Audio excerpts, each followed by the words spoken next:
I'm Jen Taylor Skinner, and this is the Electorette. I'm really excited to open this season of the podcast in conversation with my good friend, Kat Calvin. Kat is the founder and executive director of Spread the Vote and the co-founder and CEO of the Project ID Action Fund, organizations that are dedicated to helping people get their ID. You know, that little piece of plastic in our wallets that most of us take for granted. We use our IDs to get jobs, housing, and medical care, just to name a few things that we need ID for. But recovering your ID or getting an ID issued if you've never had one is incredibly hard, and it's a financial hardship for a lot of people. There are 26 million Americans who don't have ID, and this is something Kat refers to as a crisis, a uniquely American crisis. Kat joins me to discuss her new book titled American Identity Crisis: Notes from an Accidental Activist. In the book, she chronicles her journey as an activist and organizer and walks us through the growing pains and the failures of the early days after starting Spread the Vote. And we get to see some success stories as well. So without further ado, please enjoy my conversation with Kat Calvin. Congratulations. Thank you. Happy book birthday. Thank you. Well, it's tomorrow. And thank Tomorrow. you. I'm so excited. I can't believe it. Also, you can see my pants hanging. Oh, that's okay. That's okay. At a hotel, and this is the bathroom. I have my suitcase on the bed, and then the laptop like perched on top of it. And it's pouring in New York, so my pants got wet, and so I had to hang them to dry. And I just realized they're totally in the background. You know what? That's okay. That's okay, because I think the book kind of sets up the fact that you're on the go, right? You've got things to do, you've got people, right. You've got IDs to get, right? And so this is kind of fitting, so that's good. You know, sometimes you gotta hang up your pants and keep going.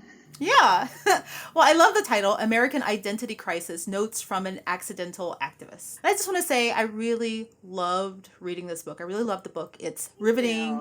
It's funny because you're funny, right? If anyone knows you in person, they know that you're funny, and you can see your personality come through. And also just because we're friends, I know how much heart you put into this book and how much heart you put into your work and all of the energy that went into this. So it's really nice to see it out here in the world, and it's just really good. I really enjoyed it. I'm not just saying that as a friend. Although I would tell you that anyway. Well, I think that it's nice, even though you're a friend, like, you know, you spend so much time. I mean, I finished the book like a year and a half ago, and it's just sitting there, and, you know, not a lot of people see it except like the copy editors and like your mom. And so now that like people who are not related to me are finally seeing it, it's terrifying. Like, tonight's the first book of it, and I'm just like, I don't know. Are people going to care? Like, what's going to happen? Is they going to show up, right? And like, just having like you read it and tell me that you like it just actually means a lot, because it's like finally getting out there. And you know, it's not so embarrassing that you canceled the podcast and made up some sort of like stomach flu to get out of it. No, I would never do that. And does your mom like it? That's the question. Well, I mean, yeah, but she would like anything, right? Like, I draw a stick figure, and she's like Picasso, so that it doesn't, you know, you need outside non-mom opinions.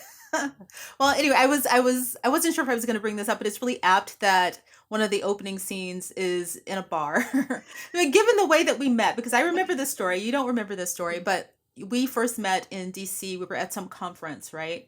And we were in the audience of a panel, and there were like really fancy people on this panel, like really fancy writers. And this was the first time we'd met in person. And I think one of us texted the other and said, you know what, I need a drink. It was like shortly after the 2016 election, and we were all just frazzled. And we slipped out somehow, and you showed me a great like bar, a great, you know, cocktail bar. And you know, it was the beginning of a winning friendship. So wonderful friendship.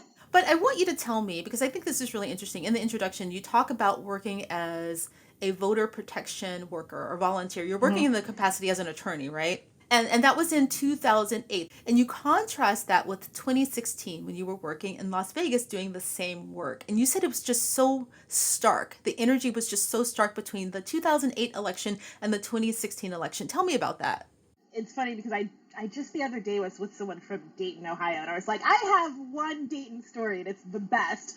So for folks who don't know, voter protection is a thing that a lot of different organizations, like the Lawyers Committee does the best voter protection in the country, but also Dems. Republicans now, they were under an injunction for a long time and weren't allowed to do voter protection because they actually weren't protecting the vote. Shocker. Now the consent decree ran out, they're allowed to again. But essentially what it is being a person who goes to the polls and makes sure that everything is going all right, helps with issues. If you see issues, reporting it. They like to have attorneys doing it, but you don't have to be. But it's something that I started doing in law school, and really, I love doing it. But in 2008, I was in Dayton. It was the Obama election. I was in a black district. People showed up, I had to be there at 4 a.m. and there was already a line and there was a party. And even though there was a sheriff's car parked there trying to look intimidating, nobody cared. Everybody was so happy. Everybody was like, I'm voting for Obama. It's going to be great. And it was this really joyful experience. And, there weren't a lot of, serious issues with voter suppression or anything like that. But, there would be people who were in the wrong place or this or that, and we could help direct them or whatever. But for the most part, it was just kind of a big party. Everyone was really excited. And then after we went to watch the election returns in this hidden gay bar in Dayton, which was amazing. And actually my friend was like, I used to go there when I was in high school. And it was it looks like a brick factory outside and then inside. It's a very colorful gay bar. And that's where I watched Obama win. And it was just really amazing experience. And so then in 2016, I was doing voter protection again, and I went to Nevada. And we were in the suburban. People who don't know Vegas think it's just the Strip, but actually there's this they've got so many parks. It's a whole thing they made, a deal they made with the casino. Yeah. So there's a lot of really lovely suburban areas and houses and parks and everything. And we were, at a school. And I was there with 2 other lawyers. And when we showed up, look, there was no joyful line or anything. Everybody was voting under duress either way in 2016. And we showed up, and it was me and then 2 white lawyers, and there was this older white lady, and they always rope off this very small area. I am currently in the smallest hotel room in New York City, and the area that we all had to sit in for voter protection was smaller than this room, which is remarkable. And so the lady who was there, she wouldn't tell us who she was with, but she shook hands with the 2 white lawyers and would not shake my hand. And I was like, well, we're starting off great. And then she would tell us who she was with, but all of her paperwork had Trump in very big letters. So we're like, lady. And then she went off surreptitiously and made a phone call. And then 2 other white Republicans came, and we were all packed in this little area. And the way that it works is usually there's someone who stays inside the polling place, and there's 1 or 2 people who are outside, and you have to, more than 100 feet away, but to answer questions or to help people, or if someone gets rejected, to be able to figure out why. And then we have a tool that the Dems do called LBJ, which is great, that you can sort of report in on what's happening so that people know, and if there are real issues, and there are law firms, and so we can sort of call and escalate issues. So it's a whole thing, it's a whole system designed to protect the vote. There's a very diverse group of people coming in, and our counterparts did everything they could to intimidate people. They would, every time we were talking to a voter and we were 100 feet away, and they would come yelling, voter intimidation, voter suppression, they're too close. And we'd be like, lady, and there's always a line. You always know where the 100 feet is. They would write down very ostentatiously the license plate of every brown person who showed up to vote. There was this black woman who was amazing, and there was a nursing home that was a few blocks away, and so she was walking groups of people from the nursing home and bringing them to vote and then walking them back, and they were they called the police on her. It was just a nightmare. And the whole day we just kept saying, you know what, Hillary's gonna win, and we will be able to move on. This is just being really hateful. And so then at the end of the day, they left as soon as the polls closed. We stayed to help clean up and everything, because I don't know if any of you have ever worked the polls.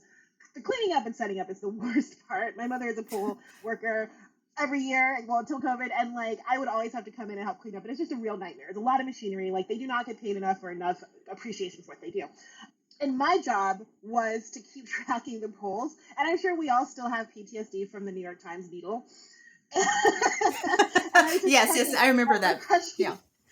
I was refreshing. And I was like, you guys, is this broken? You guys, this isn't right. Something's not right. And it was just a nightmare. So afterwards, we were all like, we're going to need to be at a bar. And then we went to my favorite resort in Vegas and sat there and then watched, the worst happen. And I think that the thing that made it even so harder that night was that we had just that day dealt with all of these really awful, really racist people. And then we knew those people just won. And that's now who's running our country. And it was such a nightmare. And it was just such a contrast from 2008 that it really made a really big impact on me as far as like, oh, this is actually a very big deal in a way that I don't think that we are going to understand for a very long time. Yeah, yeah, there's so much to unpack in that story. I just first of all, you're gonna have to take me to this bar sometime, the Cosmopolitan, I Oh, think it's called. You're gonna have to take absolutely. me there. Yes. Yeah, yeah. Best hotel But the in thing, Venice. but the thing that struck me though is that first of all, I didn't know that Republicans were barred from doing election voter protection because, of course, we all know that they don't really protect the vote, so that makes sense. But I didn't know that they were actually barred. But what's striking to me is that these were volunteers. They were constituents just like you. These aren't elected officials, right? Yeah. And the voter suppression that's kind of rampant in this country, it could not work as well as it does without the complicity of ordinary citizens, right? Who Yeah, were well, that's harassing everything. these Yeah. black and brown voters. Right, everything. But it's really interesting just to see a personal story and an anecdote to show how it works. We know it intellectually, but to hear it was a different thing altogether, for me at least. This is the case with every fascist movement. I've been listening to this really excellent podcast about World War II, and when you just look at sort of every situation in history, it's like, well, if it's just the leader, like people always would ask me, like, what do you want to say to Donald Trump? I'm like, nothing. I don't care about Trump. I have words for every single person who is supporting him and who is holding him up and who is helping him, because those are the people who need to be held accountable. Because Trump's crazy, but Trump could just be a crazy guy in a bedroom if it wasn't for all of these people who were willing to hold him up. And this is where I have a real issue with, we have CEOs who are con artists and liars and whatever, and we send them to jail, but we don't send all of the staff who made their work possible, right? Elizabeth Holmes would just Right. be a crazy, uneducated blonde if it wasn't for the hundreds of people who were willing to do her bidding, right? And like they should all Yeah. be in jail because it takes everybody. If it's just one person, nothing happens. Right. So I'm curious. You started Spread the Vote, and I can understand the emotional context of how this happened, right? But you started Spread the Vote, I think, just a few months or a month even after the 2016 election, and it started with a tweet, which I didn't know. I didn't know you started with a tweet. Um, Yes. but voter suppression, it takes a lot of forms, right? They toss out voters, they toss them off the rolls, there are long lines, they're closing polling places, right? But you said after the 2016 election that there was one issue that could have resulted in a different outcome in the 2016 election, and that was voter ID laws. So how so? Can we quantify that? How do we know that that could have resulted in a different outcome for 2016? We can look at the difference between the margins of victories in different states and the registered voters who don't have IDs, right? So if we look at, for instance, Wisconsin, I think the margin of victory between Hillary and Trump was something like, look, it's been a long time, but I think it was like 14,000 votes or something, right? It was very close. But there are over 200,000 registered voters in Wisconsin who don't have voter ID. And those numbers are the same across the board. And this is because there are 26 million American adults who don't have photo ID, right? And so when you look at the difference between how many people are registered to vote and how many of those people actually vote, that gap is always bigger than people who turn out on either side. The biggest group in the pie chart of voters, there's like voted for candidate A, voted for candidate B, didn't vote, and then the biggest piece is registered but didn't vote. And there's a lot of reasons for that. It's really hard to vote in this country. There's a real lack of education. There's lack of accessibility. There's a lot of things. But it's also that 26 million American adults don't have ID, and you need ID to vote in 36 states. And you have hundreds of thousands of people in each state who are registered to vote but don't have the ID that they need to. Yeah, and that's why you call it a crisis, I presume, right? I actually have never heard that phrase used before, the American ID or identification Well, crisis. It is a crisis. it is. I mean, I call it a crisis for reasons far beyond voting, right? Like Right. voting is critical, sure, but it's actually a life or death issue for people on the streets, right? You can't get a job without an ID. You can't get housing. You can't get health care. Most food banks will give you food without an ID. Shelters will give you a bed without an ID, right? Like it is actually a life or death issue. I live in a city where 75,000 at least people are sleeping on the streets, and most of them don't have ID, but you need an ID to access social services or Section 8 housing or to get into the motel rooms that they're converting to temporary shelter, right? Like anything. And so it is, for me, and the reason that we started as Spread the Vote and then expanded to Project ID is that it is a crisis because we have 26 million Americans in this country who can't get a job or shelter because they do not have ID. And that is not just a crisis for them, but for the entire country.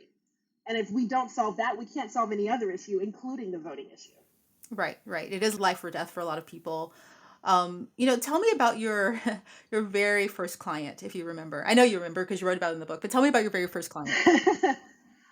Sure. So Miss Ella May, I was in Georgia. We started in Georgia again because when we started, we just were thinking about this in terms of voting, and then very quickly realized, oh no, this is a much bigger issue. We need to think about this a different way. But we were in Georgia, and I talk in the book about how difficult it was for us to find our first clients. And then Miss Ella May was sent to me, and she was this incredible, really kind older lady who had several forms of cancer. And this young man who was a family friend had been trying to help her, and she was limited on the kinds of healthcare that she could receive because she didn't have an ID. And so we started trying to help her, and it was early days, so there were a lot of things we didn't know then that we know now, but also she was a very older lady. She was from rural Georgia. She didn't have a birth certificate or any documents. And so we went through this struggle for months and months and months and months trying to help her get an ID, and then trying to help her get a passport and trying to figure out what to do. And what happened is she passed away before we were able to help her get an ID, which had been rejected so many times. We had been just doing everything, and then she passed, and it was a really hard first lesson because what it did was really hit home for me again, like, oh, this is life or death. This isn't just about voting. Like, this is about people who actually will die. And she is not the last elderly client with cancer I've had who has needed an ID, either to get off the streets or to get healthcare or whatever, or people who have had a lot of other life-threatening issues. And that was the thing that really taught me, like, how important this is and how difficult it is for people to get IDs. As a person who has never had a problem getting an ID, Right. I didn't really understand until my very first client, and I realized, like, oh, I get the problem, and I understand how serious it is. Right. You mentioned that in the book. You were talking about how in the early days of Spread the Vote, your volunteers would go out and try to help people. And the people who needed their IDs, they were trepidatious and they were suspicious, really, which makes sense. And there was this disconnect between the volunteers and the people they were trying to help, primarily because their lives were just so different. So, was that a big hindrance for you and your team in the beginning, bridging that gulf between the volunteers and the people that you help? It was. I mean, we went in and we were saying, like, hey, do you want this free voter ID so you can vote? And people were like, I need an ID for a job. It's like I have a safe place to sleep. And yeah, we had to realize, like, really quickly, like, oh, I mean, that whole first few months was realizing we are completely on the wrong track, and we need to serve people based on what they need and not what we think they need, or what we want them to need, right? Like, it can't be about, like, oh, we just want more people to vote because maybe they'll vote for people we want them to vote for or whatever. It has to be about, oh, this is the real issue. And this is, I learned a lot. I'm an early 2000s startup kid, and so I was always obsessed with lean startup like everyone else. And so one of the things that I told the team when we first got started was, look, we're gonna jump in and do this, but we're at version 1.0 of what's probably going to be like version 22. But we've got to get on the ground and figure out what we're doing and figure out if this is going to work. And I was glad that, I had prepared myself and everyone else for that, because it took a very little time for me to realize we have to change everything that we're doing. We have no idea what the issue is. And I think that is, it's a lesson that I definitely took away. It's a lesson that I think we all, as people who are serving folks who are underserved, needs to learn. There's so much privilege that comes with even being able to start a nonprofit and being able to do this work. And so the people who start are almost always not the people who are actually needing the help. And we have to take direction from them, and we have to be willing to learn what is actually needed versus whatever it is that we imagine it is. Right. That story about Miss LMA, it's so moving. I think that's what makes the book so great, is that there's so many moving stories. You interweave their stories with your own story about, kind of growing as this activist and this organizer in this space. But her story in particular, and you talk about birth certificates in your book quite a bit, and about how when you're born, you're given this piece of paper which means everything. Like, it's the key to everything. And I hadn't thought about it in that way because I have two kids.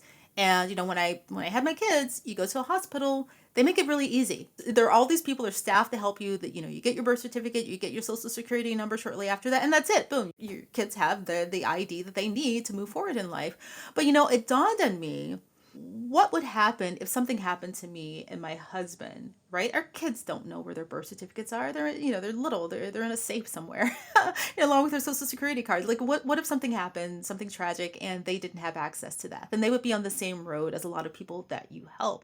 How do most people that you end up working with, how do they lose track of things like their ID or their driver's licenses? How does that happen typically?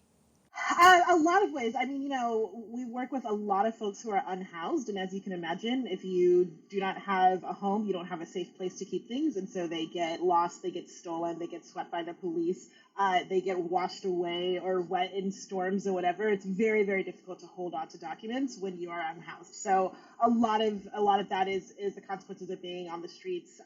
We have a lot of folks who are formerly incarcerated and they had an ID when they went in, but then they got out and either it had expired or the jail threw it away or both. And so then they don't have an ID, they don't have the funds for an ID, they may not ever have had their birth certificate or may not have it now. And getting a birth certificate without an ID is really hard. And so they don't have it. We work with a lot of seniors who, one of the chapters in the book is all about sort of how we got into this problem. And it is because we made the requirements to get an ID so much more difficult after 9/11.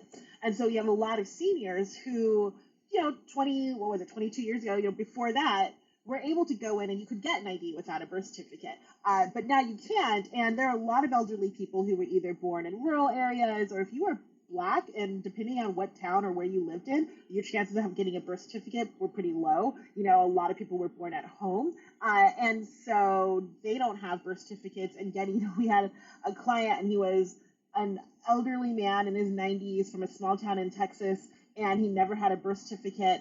And the way for us to get all of the paperwork you need in order to get someone a delayed birth certificate, which is almost impossible in every state, was that we had to get something from the church where he was baptized, except that had burned down, and the school that he went to had been torn down. He was in his 90s, so the structures that we could have used didn't exist. And so according to the state of Texas, he didn't exist. And, so you can't get a delayed birth certificate for someone who never really existed and for whom the original pastor would be 150 years old, right? And so then you end up trapped in this situation. We have a lot of former foster kids who never get their documents, or foster youth end up unhoused at absolutely astronomical levels. We have this thing, my next crusade, kids get unadopted, which is infuriating, and just dropped on the street, and then they don't have documents. A lot of times we have foster youth who their names were changed so many times that they don't know where their names were changed or what county clerk or what name Social Security has for them, etc. And so they don't even know where to begin to try to get an ID. One of the common tactics of domestic abusers is to lock up the documents of their victims so that they can't leave. And so we get a lot of people who have fled and they just left with whatever they could or with their children, and they don't have the documents that they need to get restarted. So there are a lot of different ways that people end up. And we also we're in a lot of areas that are storm prone: Florida, North Carolina, Texas, right? And you have a hurricane come through, it washes your house away. You don't have your ID, but you need an ID to get FEMA money, right? And so, we've had people whose houses have burned down. I mean, there's so many different ways that people end up not having documents and then not being able to get them replaced. Yeah, I always learn something new from you, so I have to ask about this. I think we've talked about this before, but I didn't really go into it. But kids are being unadopted. What's happening here? It's so cruel. You have parents, foster parents, and they adopt kids, and they just decide they don't want them anymore, or maybe they don't, they're not perfect, or they don't behave well, or whatever. We have this young man, and the day he turned 18, he was still in high school. His adopted foster parents, or adopted parents, just dropped him on a corner and said, "You're on your own now," and didn't give him any documents or anything. And so he found us, and we had to actually go through a congressman to be able to help get his documents so we could get him an ID. And then our staffer in Texas, who was amazing, found a family for him to live with so he could graduate from high school. But he turned 18, they dropped him on the corner. And it happens a number of foster youth and former foster youth we work with who were just abandoned by the people who were supposed to take care of them. It's so shocking. If I had any hope left in humanity, it would take it away from me. Yeah. It's unbelievable. He wasn't even out of high school. He was still in high school. He was still in high school. Well, But okay. So yeah, that I did not realize that that was a thing. And yeah. but there's a really good line. Just going back to what we talked about there are bigger problems than voting, which you quickly found out working with these people. And there's a really great line, an analogy in the book that says something like focusing on IDs for voting was like trying to end climate change because our swimming pools are getting too hot. The ID crisis is much bigger than that, right? So tell me about what that was like. Approaching these people who said, do you need an ID to vote? And they said, no, I have these bigger problems. Was that awkward? What were those conversations like? That evolution and that moment when you had that insight. Yeah, well, I mean, look, it was pretty horrifying at times, and I'm deeply ashamed because we would ask people if they need IDs, and people would slam the door. We would ask people at bus stops, and they would run away. Like it was not a good situation. We realized really quickly, like, we have to stop doing this. We are scaring people, and I think that for me, there were so many emotions in the beginning because I knew there are so many people who don't have IDs, but why can't we find any? And why won't anyone talk to us? And like nothing was working. And it was because I needed to understand A, why people need IDs, and B, what the avenues were, the channels that would allow them to trust us. Once we figured all that out, then now we literally cannot keep up with the number of people who need IDs. It is not like it's actually a problem. Demand is so overwhelming because I just can't help 26 million people. But it took a lot of time, and so it went from frustration and like feeling like a failure, and all these people had donated to help me get started, and then they were like, "How many IDs did you score?" And I'd have to be like 0, like my dude, and like people, I would have, even when we started getting IDs, we had the brother of a very big A-list actor who somehow got in touch and like wanted to support, and he went on about how like never stopped talking about how he was Buddhist and blah blah blah. And I live in LA enough to know that if you white guys who never stop talking about being Buddhist are guys you want to stay away from. And it was literally like a few months in, and then he was like, "How many IDs did you have you gotten?" And I was like 40 something, and he literally like hung up, and I never heard from him again. And it's like it made me feel like such a failure. Like people made me feel like such a failure, and I was like, I'm just getting started, but it's like, and like the number of people, someone was like, well, I would introduce you to Hillary Clinton, but I mean, those numbers are nothing. And I'd be like, it's been 4 months, like, give me a break, and like, or people just, the number of people who really still are just like, it's not a big enough issue. We just don't care enough. Or who would say, you're never going to actually make this work. And it was really hard because there was so little faith that we could do this. And we were, no one had tried to do this in this way. And so like, it was really, really difficult to try to sort of sustain when at the same time, nothing was working. Or then, and so then it just, I don't know. I think that there was a real moment of clarity of realizing, oh, this is how we have to change.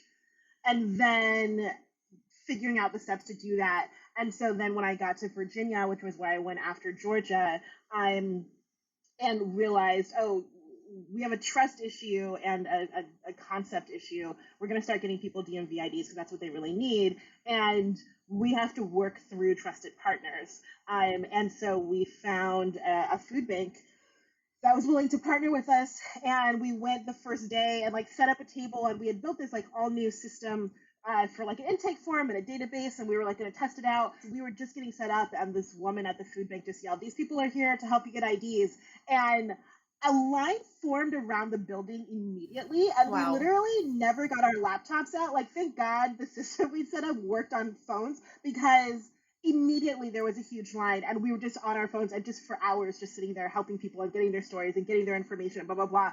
And that was when we realized, like, oh, like I got in my car after and just like cried, and I was like, oh my god, this is it. This is how we're supposed to do this. And from there, it was just like it was gangbusters, and then it was figuring out, well, how do we get birth certificates, and like actually figuring out how to do it. But like it was all about listening and having to go through that failure to figure out, I need to go on a new path. The path that I'm on isn't the right one, and then finally getting to the right one. Right. And I love that journey that you take us on throughout the book.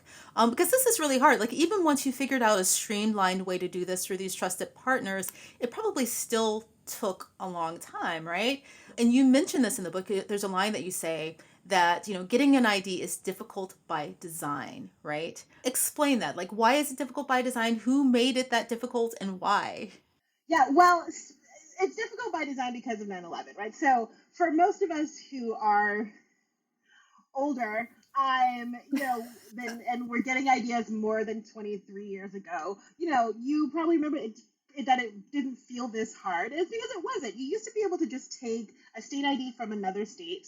And like if you were from Texas and you had a state ID, but you moved to California, you could take your Texas ID to California and they give you a California ID. There were all sorts of documents that you could take in to get an ID, so it wasn't nearly as strenuous as it is now. There were a lot of things that were a lot easier. The problem is the 1911 terrorists had something like 36 state IDs that they had gotten legitimately, right? Mm-hmm. And so that is where real ID comes from, because the 9/11 Commission was like, we need real ID, which is probably never actually going to be implemented, but we're still faking it. But what happened under the radar is that every single state immediately changed their ID requirements. Because the fact is, for most states, it's not actually statutory. In most states, it's just like one person is the head of the Department of Transportation. In DC, it's literally just Muriel Bowser, right? Like, it's just usually one person, maybe a committee. There are very few states where it's fully statutory, where they have to get any sort of approval to change residency requirements or anything. And so almost overnight, every single state made it much more difficult to get an ID. They increased the number of documents. They decreased the types of documents that they would accept. You have to have your birth certificate for a new state ID. You can't just bring in your old state ID. They added a lot of security into the IDs themselves. Like, people actually don't realize how high-tech the security is that is in your IDs. And they just did that all overnight. They didn't have to tell the American people. They didn't have to tell anybody. They could just do it. So then what happened is, by making the IDs harder to get, because we're trying to do it for security purposes, we actually ended up cutting out 26 million people who need IDs, but for whom those requirements made it almost impossible. And so that's why this is a new issue, and it feels like this is like something no one heard of, and like it's a sort of sudden shift, and it's because it was a sudden shift. And yeah. We sort of did what we do and like overreacted and didn't think about who we would be impacting. Right. So this is the cynic in me wondering, do you think that the people who are crafting these new voter ID laws are aware of this problem, of this crisis that we made it harder? That's why it all happened at the same time. Yeah, right. We know that we do, because there's plenty of video and quotes and all sorts of things. Is that, there all of a sudden were all these people who couldn't get IDs, and ALEC and Republicans they're so smart, they're so good at seeing opportunities and seizing them and then strategically implementing them across the country. I'm so jealous. And they immediately saw this gap, and they were like, oh, and that's why, voter ID laws are brand new, and that's why Shelby County v. Holder happened in 2013, and then all of a sudden, we've increased, and like all of this has happened at the same time. And the 9/11 Commission and the DMVs after 9/11, they weren't trying to exclude anyone. They just didn't think about it, because we never do, right? We don't think about vulnerable populations when we make decisions. But because they did that, the repercussions have been extreme on so many levels, on every single level. And one of them is that, yes, absolutely, the people who came up with voter ID laws saw an opportunity and they took it. Right. You're right. I've had this conversation a few times. They are very good at this, at seeing opportunities and exploiting them to further marginalize people. We saw that, you mentioned a few good ones, but we saw that also with Project Red Map, right? That kind of hole in the system of making these congressional maps that disenfranchised, marginalized groups, which is another way that they, took advantage of a problem or an opening, and they, kind of screwed everybody, to put it bluntly, right? Yeah. Speaking of vulnerable populations, there's this quote in the book that really stood out to me. You said punishment in America is directly proportional to privilege, right? And you were talking about the problem that people who've been incarcerated have with getting their IDs. And you compare that to people who have a lot of privilege, like George Bush, right? Like Dick Cheney and Ted Kennedy, all people who had some scrapes with the law or DUIs when they were younger, but somehow they went on to get their IDs and, have these really privileged, powerful lives. Tell me more about that. What is it within our system that makes this problem a non-issue for wealthier people? Right? Because I was thinking about the DMV. It's like you never see wealthy people at the DMV. It doesn't feel like it anyway. I don't know. There's a rumor in LA, and it is my life's mission to find out if this is true, that there is a special DMV for celebrities, and I am desperate to know if it's true. I know it's I've true. been in every DMV in Los Angeles except that one, and I know it's not the Hollywood DMV because I'm there all the time. It's terrible. So that's not true. They're very nice. But I'm desperate to find out. But yeah, I mean, the thing is, we know in this country, I think it is by far not a secret, that the criminal justice system is wildly biased, right? And that if you are wealthy, particularly, but especially wealthy and white, that your chances of being punished in at all the same way as someone who is not, or even if you're not wealthy. So there is this really good documentary. I can't think of what it's called. It came out last year, but it's about this white guy who I think his last name is Painter because he is an artist and it's like a hilarious last name. But he was a young man and had some drugs on him, and he went to court, and the guy before him was a black man who had fewer drugs on him and got this incredibly harsh sentence. And then he went up in front of the judge, who of course was also a white man, and the judge said, I really see myself in you. I really think that you can rehabilitate, etc. I really believe in you. And he gave him a really, really light sentence. And this really struck this kid. And he was like, this is absolute utter bullshit. And he totally saw what's happening. And so he actually ended up going to jail and starting this art program. And he does really incredible things. But one of the reasons that really stuck out to me is that he was not a rich kid. He was a poor white kid, but still the judge saw himself in him, right? And not the other. Yeah. This is why we need representation at all levels. Yes. But this is, the same thing. I when I talk about some of our illustrious Americans and their problems with DUIs or killing people in cars and then still being able to be president or senator or whatever, I talk about it because we had a client who hadn't had his ID in 40 years because in the, I guess, 70s, 80s, must have been the 80s, he got a DUI. But the fines that were attached to it were so extreme for him, right? There were thousands of dollars, which has never been a problem for the Bush family or the Kennedy family, but for him was absolutely impossible. So he could never get another driver's license. And so he was never able to get a job, legal job. He was always on ID. He lived with his mother forever, etc. And it just completely ruined his life. And of course, those fines, they grow with interest, et cetera, et cetera. So there was just no, and so it's something that we see constantly. I don't have any wealthy clients. Yeah. Right?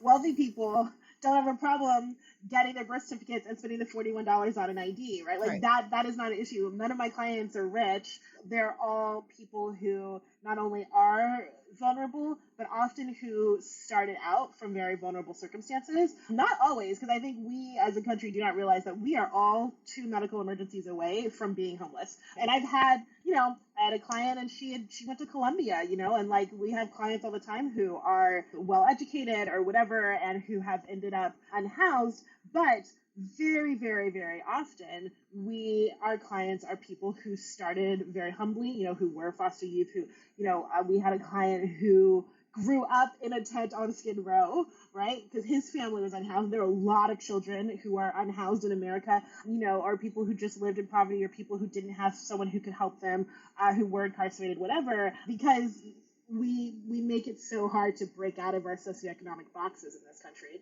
Yeah. And if you're wealthy, or even middle, if I knock on wood, right, but we'll probably never be in a situation where I can't get $30 and a ride to the DMV, right? Right. I have, I'm a lawyer. I have a bunch of friends who are overeducated. I have a bunch of overeducated family, and I've got a grandma. I always have somebody who can help me. That is not the case for a lot of people who grow up and their entire families are usually in the same economic bracket. And so we end up with this just complete polarization. And the reason that we don't know that these issues are happening is because we're so segregated by socioeconomic status that it is very rare that, a lawyer is going to end up hanging out with somebody who's living in a tent on Skid Row. When would that happen? Yeah. So we have no idea. Yeah. That's why this problem is so invisible, because although we've just established that wealthy people, you never help wealthy people, but also you just need a little bit of privilege, right? You just need a few $100 in your bank account, right? And that's why the average person, most of us, don't understand how millions of people don't have their ID. We never think about it, right? Because who doesn't have $41? A lot of people don't have $41. A lot of people, right? When I first talked to you, I think in 2016, our very first conversation, I remember asking you why not focus on, going back to voting, although we've talked about the fact that this isn't just about voting, but I asked you why not focus on voter ID laws. And I'm curious as to what is the state of our voter ID laws? Are they increasing? Do we have more? Is anyone tackling that? Is there a legislative solution? Yeah, well, I mean, so look, my answer to you then is the same as now. There are a lot of very good people working on voter ID laws, and there have been forever. And so that was not a space that I needed to go Mhm. into because there are so many organizations, so many great lawyers. I mean, Brennan and the NAACP and Mark Elias, right? Like there are a ton of people working on voter ID laws. That being said, before Shelby County v. Holder in 2013, we had like around 4 states that had voter ID laws. And I say around 4 because there was a lot of legislation, there was a lot of back and forth. It was very iffy because we still had a Voting Rights Act. After 2013, when we had the 2016 election, we had 21 states that had voter ID laws. We're now up to, I think it's 36, right? Mhm. So there have been a lot of people fighting against voter ID laws, but it doesn't work. It doesn't, because again, this isn't something that's happening in a silo. This is something that's happening in a conjunction with 50 years of the conservatization of the federal court system, right? Right. And so we are operating in a world that is pro voter suppression, right? We now have a Supreme Court that will say yes to any sort of suppression you want to do, right? And so there are, for me, I was looking at this and I was like, look, there are a lot of people fighting voter ID laws, but they exist, Mhm. and people need these IDs, and also people are dying in the streets because they don't have them. So maybe we should just get people IDs. I think that there's two sort of legislative roads. Mhm. We have seen that voting rights legislation just isn't going to pass Congress right now or Right. for the foreseeable future. And the last voting rights legislation we had, all of a sudden, all of these people who were pro or who were anti-voter ID, like Joe Manchin wanted all 50 states to have voter ID laws, and then all of a sudden they were all like pro-voter ID laws. I've never had an angrier day in my life than that day. I'm It still makes a going lot of in the us face. angry. Yeah.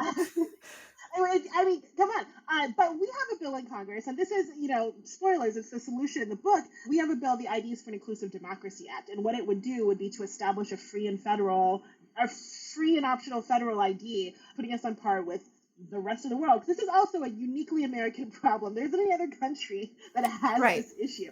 And so if we can pass this bill, then it would create a free ID that would enable these 26 million American adults, and actually it would be 14 and up, so it would be more than 30 million people who would be able to just get an ID. It would be free. They wouldn't have to get all their documents every time they move to a state. If they lose it, they could get a new one. It wouldn't go through the DMV. It would be distributed through post offices and libraries, of which there are so many more than DMVs, and plus you could do it with a librarian, and they're the best, right? And so, my goal is for this bill to pass and for us to be able to just get everyone an ID, and then it's a federal ID, so they'd be able to vote with it. Sure, particularly federal elections, which right now every state combines. Texas has a whole plan to split theirs because they're Texas, but it hasn't implemented yet.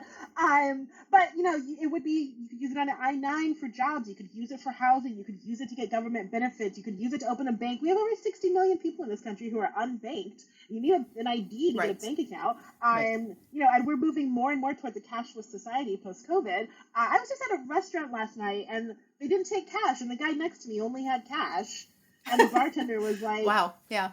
well, I'll take cash. And he was shocked. I was shocked. I was like, how do you not take cash? And thank goodness his friend had come to join him for a drink. I could pay with his card. But like everywhere you go now, nobody takes cash. And Yeah. so being unbanked is a real problem. And so if we can pass this, we're working on a lot of local legislation. We have a bill in California that just passed the legislature and is on Gavin Newsom's desk to be signed, that would make IDs free. Our IDs are already free for unhoused Californians. It would make driver's licenses free, and it would make birth certificates free for low-income Californians, which is huge. And so there's a lot of legislation that we can do, and I think that if we focus on IDs as an economic issue, they're a jobs issue, they're a recidivism issue, they're a homelessness issue, then it's bipartisan and we can get them passed. And then, if people are also able to vote with those IDs, great. But if we focus on voting, nothing is going to move. Right. But if we focus on the fact that this is actually about getting 26 million Americans jobs, then that is something that can be, fought for on both sides. Really? Sorry. You had me there. You had me there until you, yeah. Here's what I'll say. What we are finding in Congress is, yes, to a point, right? Like there are right now members, honestly, of both sides, particularly of one, who are just in it to make trouble. Like they're just chaos monsters, right? And like nothing is going to change their minds, and we just have to acknowledge that. For everyone who is, and I would put Joe Manchin on the chaos monster side too, right? Like it really is both sides. Right. For most reasonable people, we are seeing that this is something that people get. This is about 26 million American adults not being able to have jobs. So, like that is a thing everybody understands. And when you think about like the tax money, and we spend $26 billion on homelessness every year in this country, right? Like all of these things people get. And so if we take it from a sort of center out approach, then yes, and then you just reach those margins and where nothing is going to be reasonable. But if we ignore those extreme margins, then yeah, it really is a bipartisan issue. Okay, yeah, I can see that. I'm thinking about the state of Congress right now, and there are a lot of people, and not just the outrageous ones. There are a lot of people that, if anything, has any inkling of helping humans, it's just a no-go, right? But I am, for this legislation. I'm glad that it's there. Again, people who are listening, it's in the book. I'm very happy to hear that. Yeah.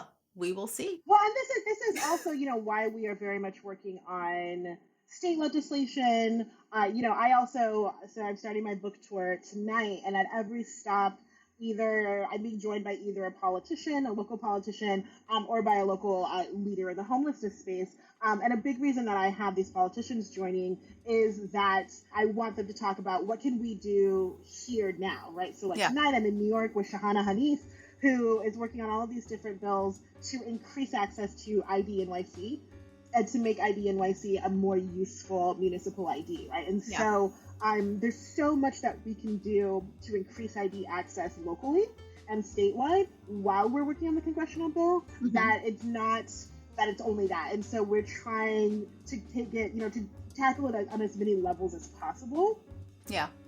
While we wait for, the chaos monsters to hopefully be shuffled out at some point. Right. Well, on that note, that's really good news. I'm so happy you're on your book tour. I'm very happy about that. I'm so proud of you, and I'm really excited to see what you're going to do. And thank you so much. Thank you for joining me.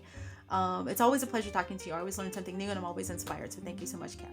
Thank you so much for having me and for just being such a great friend. I'm so thrilled. And you read my book and took notes. That was amazing. Thank you. Of course. We're talking about your book. Anyway, thank you.